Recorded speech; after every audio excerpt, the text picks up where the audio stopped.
A driver wound up being stranded on top of his car and had to be rescued. It was quite the ordeal. Matt Doherty is live near Oak Bayou to show us the conditions there now and how that rescue played out. Matt? I mean, yeah, we're on the north side of I-10 right now near Woodlands Heights. This is Oak Bayou behind me here. You can see how high that water has risen just based on the trunks of these oak trees right there. However, like Dave was saying, the water has receded a little bit since we first got here. It was up over the sidewalk and into the street over this way earlier today. That southbound side of Houston Avenue heading into downtown was closed. Now, about a mile from where we are on the other side of the freeway is where this happened earlier. It appears the high water caused a guy's car to stall. He got out and up onto the roof. Emergency crews were called out to help him down to safety. Now, everything that happened today is expected to probably prepare us, get us ready for the rest of what could happen for the next few days, the rest of the week, just because the bayous have risen and because the ground is already saturated. That water level can rise quickly, causing for some of these dangerous flash flooding events that we saw today. Lynn and Mia. And we will be sure to continue to monitor not just White Oak, but all the bayous across the area. Matt Doherty, thank you.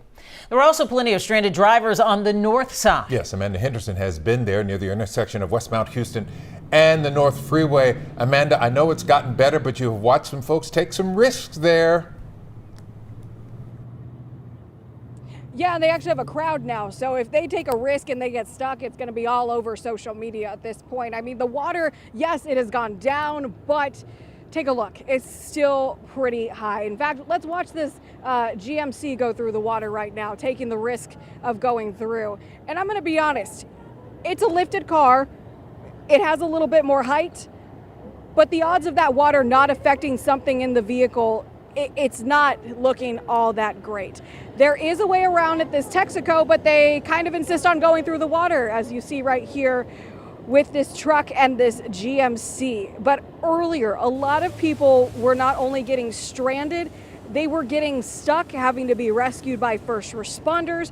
We even talked to a woman who was at the clinic right here when the rain started coming down, realized that her car would not make it.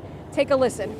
So I've got a friend of my husband. He's a record driver and he's going to come rescue me. But my car is a low car BMW and it's very low. So I had to park in here because I'm not going to float and ruin my car. And here's the other issue. As these cars are going through, they're not really paying attention if the lights are red, yellow, green. They're just kind of going. And so we've seen a couple of close calls when some vehicles are trying to turn, others are trying to go straight. You can't slow down easily when your tires are in the water. That's just not how it works. I'm going to be honest, I'm from an area that doesn't get a lot of rain. Even I know that. So when you see this water, there are ways around. Turn around. 1, don't drown. 2, don't end up in the mechanics. You're going to have a big bill, and it's just not going to be fun for anyone. And I'm looking at the road right here. Perfectly dry, perfectly safe. You can turn around and go. That's what we've seen. We know that city and county leaders are stepping up to take care of what is going to come for the rest of the week. But we are going to have all those details both on air and online. Back to you. Looks like they are ready to roll the dice out there. I'm not playing in this game, and I caution other folks to do the same. Amanda Henderson, thank you. Amanda's not playing. She's scolding folks. She absolutely Stay away from the mechanics. Slow the heck down. She's scaring turn you around. off, rightfully so. I hear you, girl. The severe weather forced the closure of the FIFA Fan Festival today. So far, no decision has been made about tomorrow, but with the heavy downpours that David is talking about expecting again, it's possible they may have to shut down the festival for a second straight day. Trayson Bragg is live with what he is learning about when that decision could come. Trayson.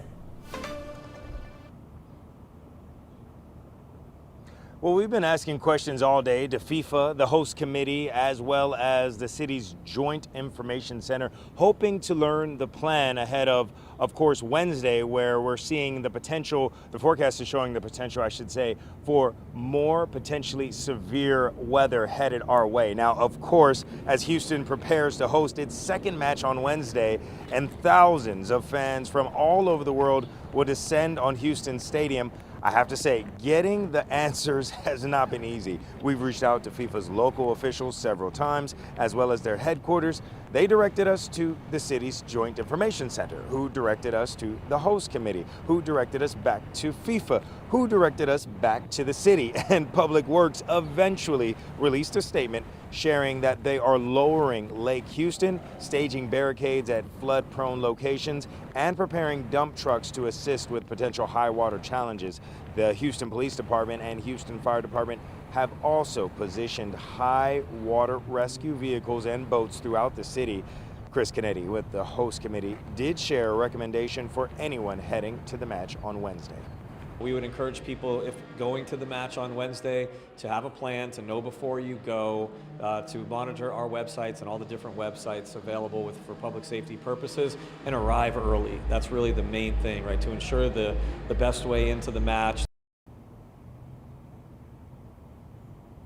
Also in that statement from the city, the mayor is actually urging everyone to stay informed. So the best advice here, keep paying a close eye on the forecast and stay tuned to any updates.